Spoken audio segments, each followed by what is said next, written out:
One ইলেভেনের আরেকটি পদাঙ্ক পদচিহ্ন পাওয়া যাচ্ছে। আবার কোনো উপদেষ্টা বলছেন সরকারের মাঝে আরেকটি সরকার।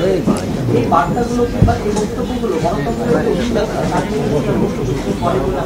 না, এটা তো আমি মনে করি যে সরকারের ভেতর থেকে এই ধরনের কাণ্ডজ্ঞানহীন উক্তি করা এটা যৌক্তিক নয়।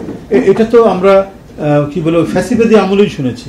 যখন আন্দোলন তীব্র হয় বা কিছু হয় তখন তারা ওইটাই বলতো যে ১/১১ আমরা পাচ্ছি, পদধূলি পাচ্ছি।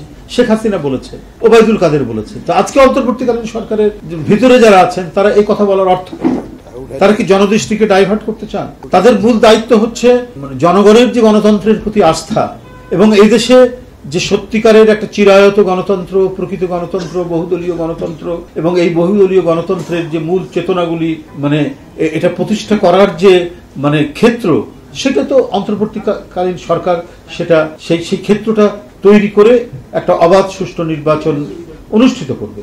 তো সেই কথাগুলো না বলে এই ধরনের কথাগুলো তো জনদৃষ্টিকে ভিন্ন খাতে নিয়ে গিয়ে অন্য কোনো উদ্দেশ্য হাসিল করা, এটা দায়িত্বশীল কোনো বক্তব্য হতে পারে না কোনো উপদেষ্টা। এটা কখনোই হতে পারে না।